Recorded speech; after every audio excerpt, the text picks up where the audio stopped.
الصلاۃ والسلام علیک یا سیدی یا رسول اللہ وعلی آلک و صحابک یا سیدی یا حبیب اللہ۔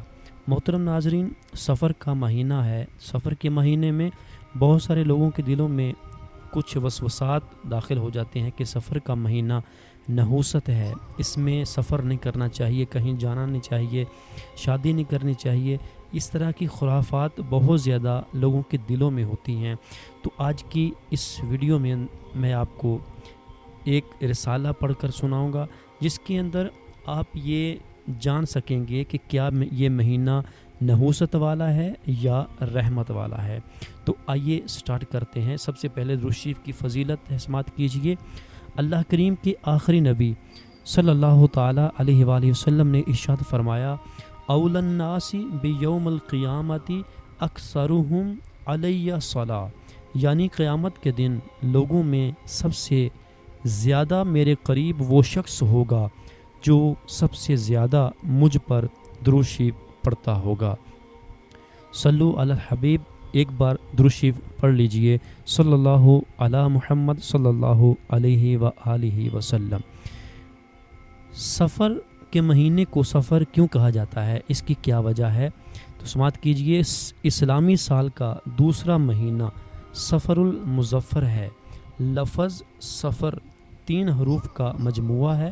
عربی زبان میں چونکہ بہت وسیع ہے، اس میں ایک لفظ کے کئی معانی ہوتے ہیں۔ اہل لغت نے سفر کے کئی معانی بیان کیے ہیں، جن میں سے ایک معنی خالی ہونا بھی ہے۔ آئیے اسی مناسبت سے ماہ سفر کو سفر کہنے کی چند وجوہات ملاحظہ کیجیے کہ اہل عرب کا معمول تھا کہ وہ ماہ سفر شروع ہوتے ہی جنگ و جدل اور سفر کے ارادے سے اپنے گھروں سے نکل جاتے، جس کی وجہ سے ان کے گھر خالی رہ جاتے۔ اسی وجہ سے کہا جاتا ہے سفر المکان، یعنی مکان خالی ہو گیا۔ اور سفر کہنے کی ایک وجہ یہ بھی بیان کی جاتی ہے کہ اس مہینے میں اہل عرب قبائل کے خلاف چڑھائی کرتے اور انہیں بے سر و سامان وداؤٹ پوزیشن کر دیتے۔ اس مہینے میں اہل عرب سفریہ نامی شہر میں جا کر کھانے پینے کی چیزیں جمع کرتے تھے، جس کی وجہ سے ان کے گھر خالی ہو جاتے تھے۔ ماہ سفر کے دیگر اور نام بھی ہیں۔ وہ کیا ہیں کہ اہل عرب ماہ سفر المظفر کو ناجر اور سفر الثانی بھی کہا کرتے تھے۔ علامہ جلال الدین سیوطی شافعی رحمۃ اللہ علیہ فرماتے ہیں کہ زمانہ جاہلیت میں محرم کا کوئی معروف نام نہیں تھا، بلکہ اسے اور سفر دونوں کو سفرین کہا جاتا تھا۔ اہل عرب ربیع الاول، ربیع الثانی اور جمادی الاولی، جمادی الاخری کی طرح ان دونوں مہینوں کو بھی سفر الاول اور سفر الثانی کہتے تھے۔ ماہ سفر چونکہ بابرکت مہینہ ہے، اسی وجہ سے اسے سفر المظفر یعنی کامیابی والا اور سفر الخیر یعنی بھلائی والا بھی کہا جاتا ہے۔ دور جاہلیت میں اس مہینے کے ساتھ کیا سلوک کیا جاتا تھا، وہ بھی سماعت کیجیے کہ اہل عرب کا معمول تھا کہ وہ زمانہ جاہلیت میں حرمت والے مہینوں کو مقدس و محترم جاننے کے باوجود جنگ و جدل یعنی لڑائی جھگڑے سے باز نہ آتے اور حیلہ سازی یعنی دھوکے بازی سے کام لیتے ہوئے ایک مہینے کی حرمت ختم کر کے دوسرے مہینے کو محترم قرار دیتے۔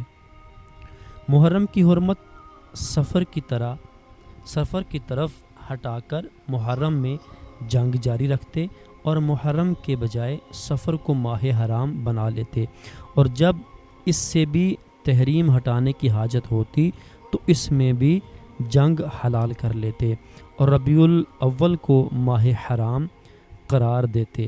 اس طرح یہ تحریم سال کے تمام مہینوں میں گھومتی اور ان کے اس طرز عمل سے حرمت والے مہینوں کی تخصیص ہی باقی نہ رہی۔ سرکار دو عالم صلی اللہ تعالی علیہ وآلہ وسلم نے حجۃ الوداع میں اعلان فرمایا کہ نسی کے مہینے گئے گزرے ہو گئے، اب مہینوں کے اوقات کی حکم خداوندی کے مطابق حفاظت کی جائے اور کوئی مہینہ اپنی جگہ سے نہ ہٹایا جائے۔ سفر المظفر کیسے گزاریں؟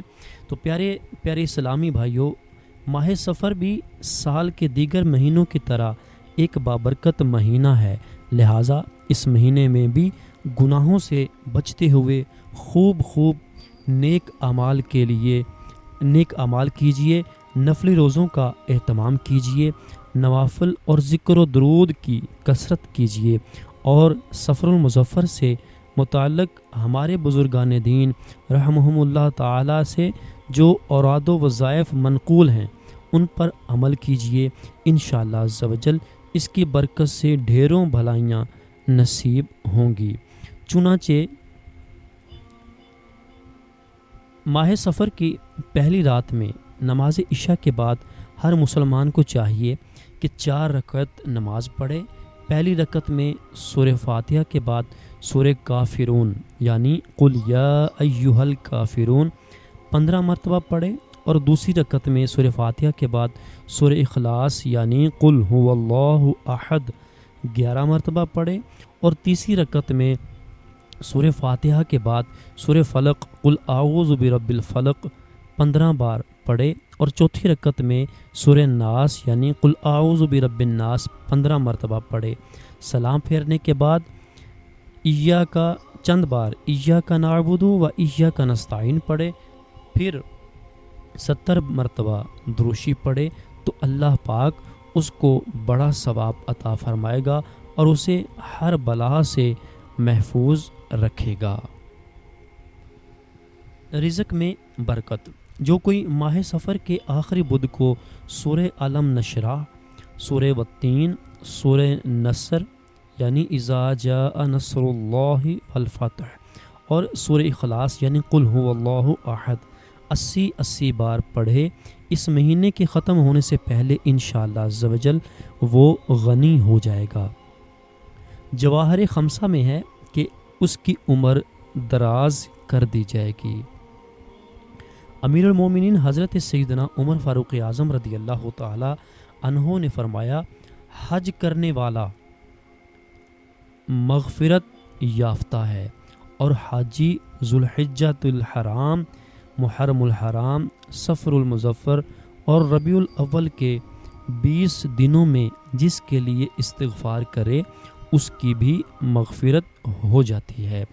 پیارے پیارے اسلامی بھائیوں، ہمیں اس مبارک مہینے میں نفلی عبادت اور تلاوت قرآن کی کثرت کے ساتھ ساتھ ہمت کر کے 3 نفلی روزے رکھنے کا بھی اہتمام کرنا چاہیے، کیونکہ روزہ رکھنے کے بے شمار دینی اور دنیوی فوائد ہیں، لہٰذا تمام مہینوں کی طرح ماہ سفر میں بھی ایام بیض یعنی چاند کی 13، 14 اور 15 تاریخ کے روزے رکھنے کی کوشش کریں، کیونکہ سفر ہو یا حضر یعنی حالت اقامت، ہمیشہ نبی کریم رؤوف الرحیم صلی اللہ تعالی علیہ وآلہ وسلم ہر مہینے ان 3 دنوں کے روزے نہ صرف خود رکھتے بلکہ صحابہ کرام رضی اللہ تعالی عنہم کو بھی اس کی ترغیب دلاتے تھے۔ آئیے ہر ماہ 3 دن روزے رکھنے کی فضیلت پر 3 احادیث مبارکہ سنیے اور عمل کا جذبہ بیدار کیجیے۔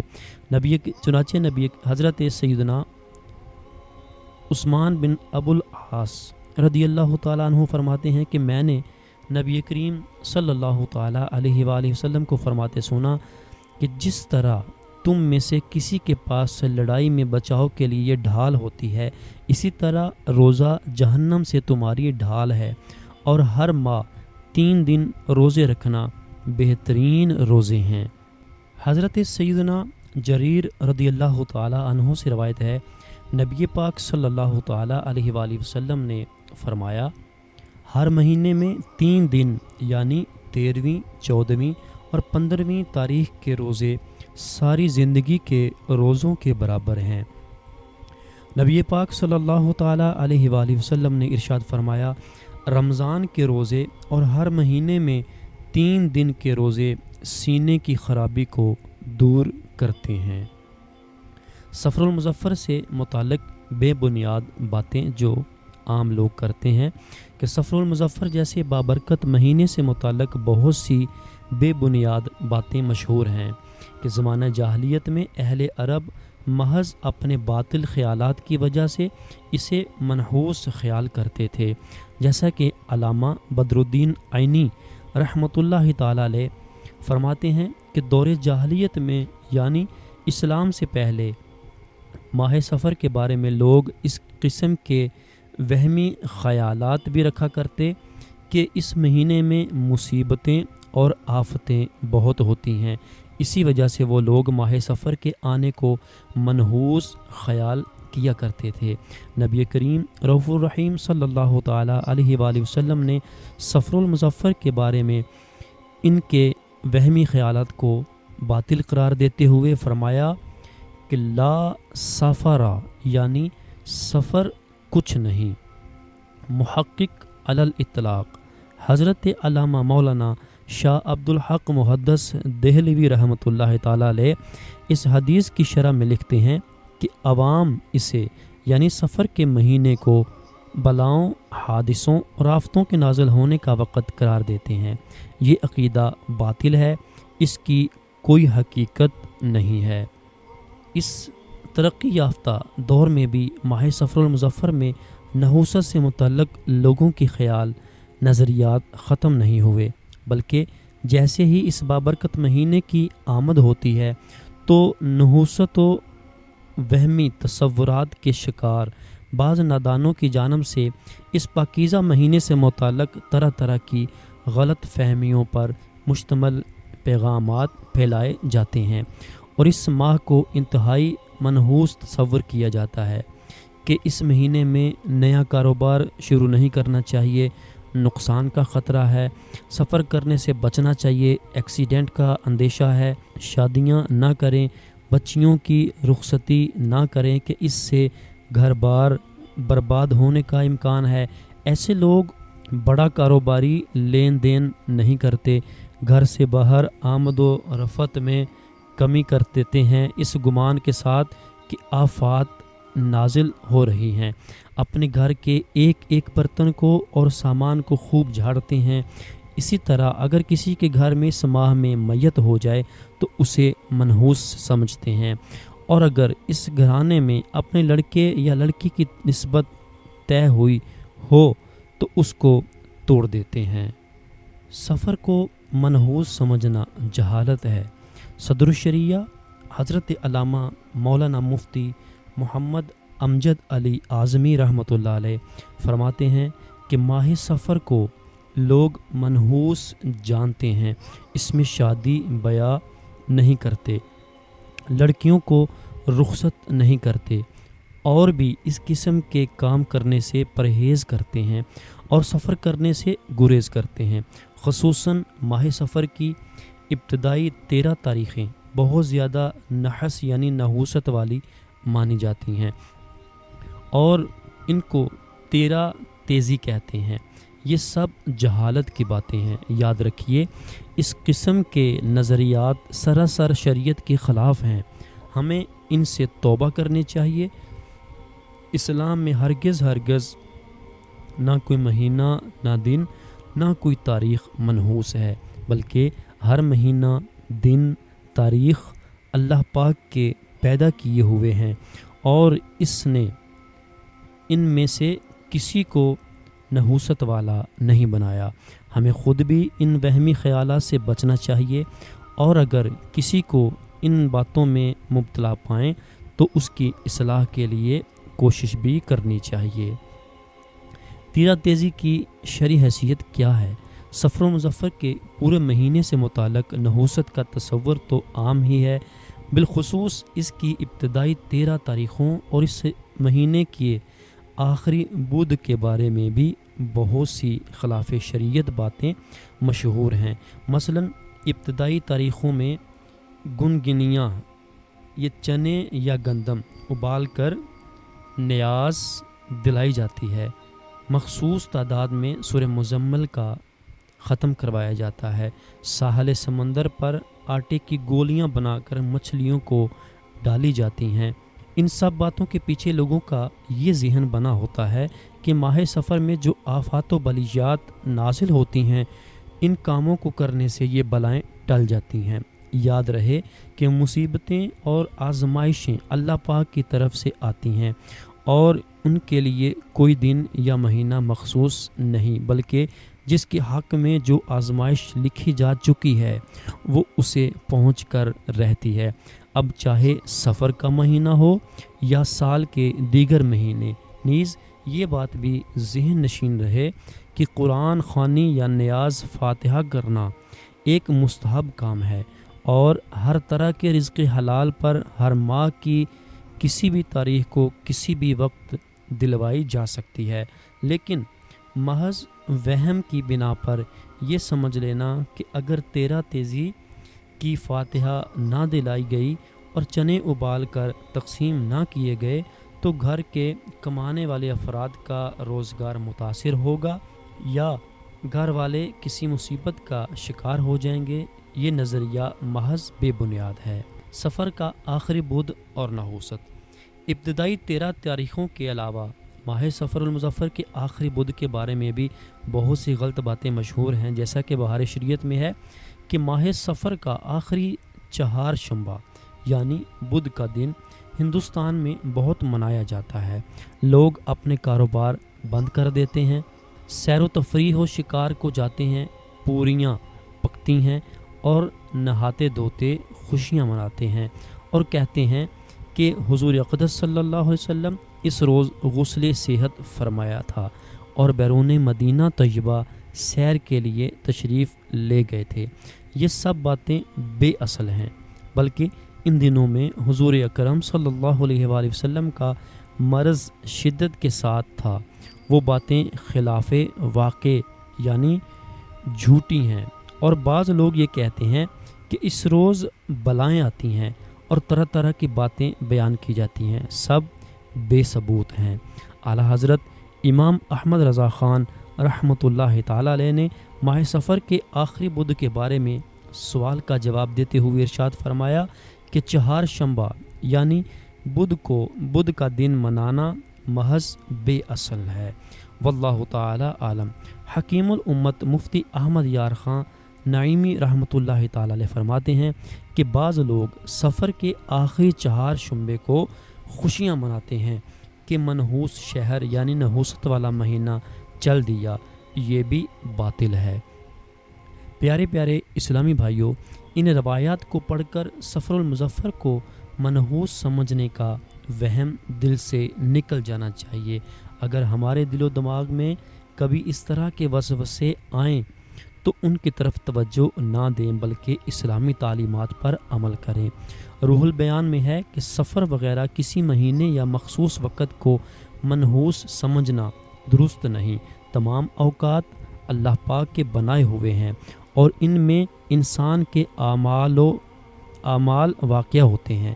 جس وقت میں بندہ مومن اللہ پاک کی اطاعت و بندگی میں مشغول ہو وہ وقت مبارک ہے، اور جس وقت میں اللہ پاک کی نافرمانی کرے وہ وقت اس کے لیے منحوس ہے۔ در حقیقت اصل نحوست تو گناہوں میں ہے، اصل نحوست گناہ ہے۔ پیارے پیارے اسلامی بھائیوں، معلوم ہوا کہ ماہ سفر المظفر سے متعلق عوام میں پھیلی ہوئی غلط فہمیوں کا حقیقت سے دور دور تک کوئی تعلق نہیں، بلکہ یہ محض وہمی خیالات اور علم دین سے دوری کا نتیجہ ہے۔ در حقیقت نحوست تو گناہوں میں ہے، اب چاہے وہ سفر کے مہینے میں کیے جائیں یا سال کے کسی بھی مہینے میں ان کا ارتکاب کیا جائے، کیونکہ نحوست کو کسی خاص زمانے جیسے سفر المظفر وغیرہ کے ساتھ خاص سمجھنا تو بالکل غلط ہے۔ جب سب زمانہ اللہ پاک کا پیدا کردہ ہے، اسی میں آدمیوں کے افعال ہوتے ہیں، چنانچہ جس زمانے کو بندہ مومن اللہ پاک کی فرما برداری میں لگائے وہ زمانہ اس کے لیے برکت والا ہے، اور جس زمانے کو بندہ اللہ پاک کی نافرمانی میں گزارے وہ اس کے لیے نحوست کا زمانہ ہے۔ نحوست دراصل اللہ پاک کی نافرمانی میں ہے۔ سفر کے متعلق وہمی خیالات کو کیسے دور کریں؟ تو پیارے پیارے اسلامی بھائیوں، وہم اور بدشگونی دونوں ہی بے حد مہلک امراض ہیں، مگر ایسا بھی نہیں کہ ان سے پیچھا چھڑانا دشوار ہو۔ اگر ہم اللہ پاک کی ذات اور اس کی رحمت پر بھروسہ رکھیں اور بدشگونی کے اسباب پر غور کرتے ہوئے علاج شروع کر دیں تو اس مرض سے چھٹکارا مل سکتا ہے۔ آئیے اس بارے میں کچھ اسباب اور ان کے علاج ملاحظہ کیجیے اور ان پر عمل کی بھی کوشش کیجیے۔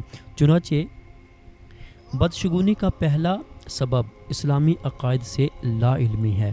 اس کا علاج یہ ہے کہ اللہ پاک کی لکھی ہوئی تقدیر پر اعتقاد رکھتے ہوئے یہ ذہن بنا لیجئے کہ ہر بھلائی برائی اللہ پاک نے اپنے علم ازلی کے موافق مقدر فرما دی ہے۔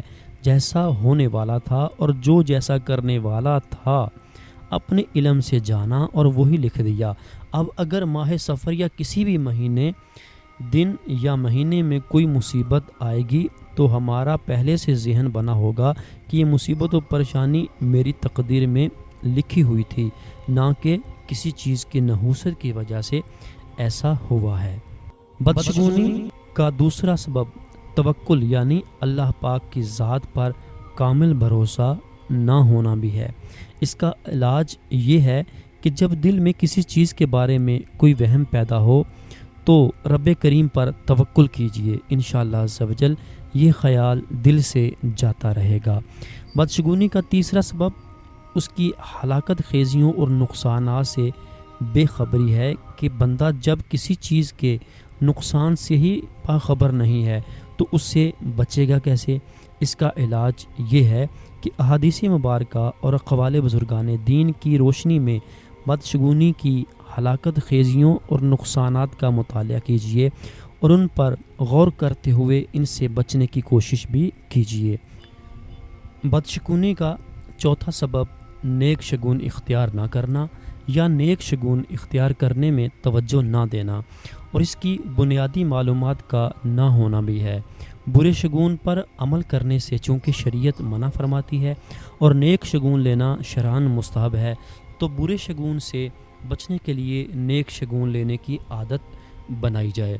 بدشگونی دور کرنے کا ایک طریقہ ذکر و اذکار اور وظائف کی کثرت بھی ہے۔ اس کا علاج بتاتے ہوئے اعلیٰ حضرت امام احمد رضا خان رحمۃ اللہ تعالی علیہ ارشاد فرماتے ہیں کہ اس قسم یعنی بدشگونی وغیرہ کے خطرے وسوسے جب کبھی پیدا ہوں ان کے واسطے قرآن کریم اور حدیث شریف سے چند مختصر و بے شمار نافع یعنی فائدہ دینے والی دعائیں لکھتا ہوں۔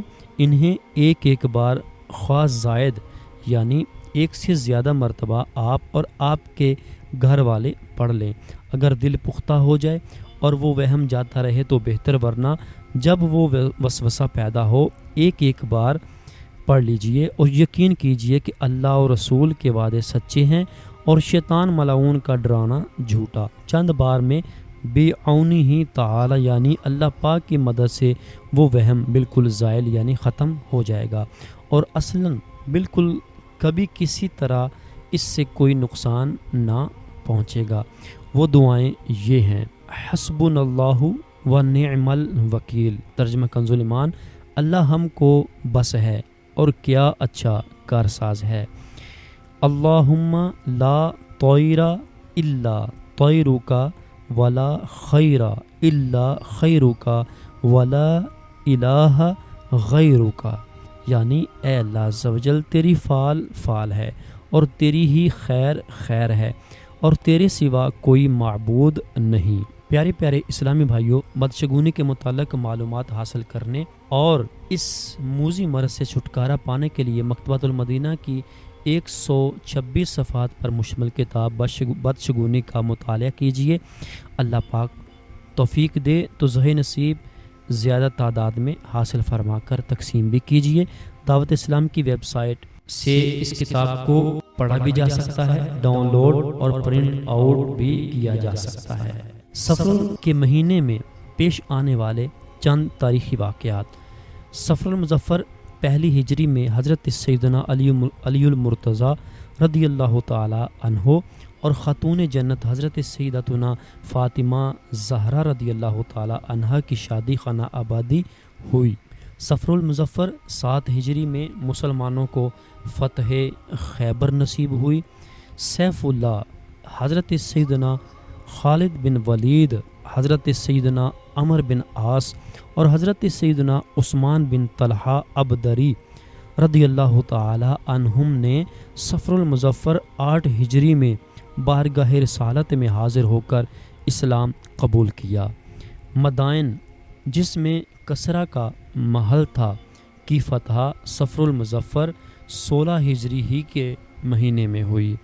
کیا اب بھی آپ سفر کو منحوس جانیں گے؟ ہرگز نہیں۔ امیر اہل سنت دامت برکاتہم العالیہ کی امی جان ایک نیک اور پرہیزگار خاتون تھیں۔ امیر اہل سنت دامت برکاتہم العالیہ کے بڑے بھائی کی وفات کے تھوڑے ہی عرصے بعد 17 صفر المظفر 1398 سن ہجری میں آپ کی پیاری پیاری امی جان انتقال فرما گئیں۔ امیر اہل سنت دامت برکاتہم العالیہ فرماتے ہیں کہ امی جان کا شب جمعہ انتقال ہوا۔ الحمدللہ کلمہ طیبہ اور استغفار پڑھنے کے بعد زبان بند ہوئی۔ غسل دینے کے بعد چہرہ نہایت روشن ہو گیا تھا۔ زمین کے جس حصے پر روح قبض ہوئی وہاں کئی روز تک خوشبو آتی رہی، اور خصوصاً رات کے اس حصے میں جس میں انتقال ہوا تھا طرح طرح کی خوشبوؤں کی لپٹیں آتیں۔ میں نے تیجے والے دن صبح کے وقت چند گلاب کے پھول لا کر اپنے ہاتھ سے امی جان کی قبر پر چڑھاتے ہوئے جو شام تک تقریباً تر و تازہ رہے، یقین جانیے ان میں ایسی عجیب بھینی بھینی خوشبو تھی کہ میں نے کبھی گلاب کے پھولوں میں ایسی خوشبو نہیں سونگھی تھی، نہ اب تک سونگھی ہے، بلکہ گھنٹوں تک وہ خوشبو میرے ہاتھوں سے بھی آتی رہی۔ آپ دامت برکاتہم العالیہ مزید ارشاد فرماتے ہیں کہ یہ سب پیارے آقا صلی اللہ تعالی علیہ وآلہ وسلم کی غلامی کا صدقہ ہے، جس پر بھی سرکار مدینہ صلی اللہ علیہ وسلم کی میٹھی میٹھی اور مہکی مہکی نظر کرم ہو جاتی ہے۔ وہ ظاہری و باطنی خوشبوؤں سے مہکنے لگتا ہے، اور پھر اس کی خوشبوؤں سے ایک عالم مہک اٹھتا ہے۔ الحمدللہ امیر اہل سنت دامت برکاتہم العالیہ کی امی جان رحمۃ اللہ تعالی علیہ پر اللہ کریم کا کتنا کرم ہے کہ ان کی وفات کلمہ طیبہ اور استغفار پڑھنے کے بعد ہوئی۔ اللہ پاک کے آخری نبی محمد عربی صلی اللہ تعالی علیہ وآلہ وسلم کا فرمان عظمت نشان ہے کہ جس کا آخری کلام لا الہ الا اللہ ہو، یعنی کلمہ طیبہ ہو، وہ جنت میں داخل ہوگا۔ اللہ رب العزت کی ان پر رحمت ہو اور ان کے صدقے ہماری بے حساب مغفرت ہو، آمین بجاہ النبی الامین صلی اللہ علیہ وآلہ وسلم۔ جی محترم ناظرین، امید ہے آج کی اس ویڈیو میں آپ کو بہت کچھ سیکھنے کو ملا ہوگا۔ اگر آپ اسی طرح کی مزید اچھی ویڈیوز دیکھنا چاہتے ہیں، اچھی معلومات حاصل کرنا چاہتے ہیں، تو ہمارے اس چینل فیضان حدیث ٹی وی کو سبسکرائب کیجئے اور بیل نوٹیفیکیشن کو آل پہ پریس کر دیجئے۔ اس کا فائدہ یہ ہوگا کہ ہماری ہر آنے والی نئی ویڈیو آپ تک جلد سے جلد پہنچ جایا کرے گی۔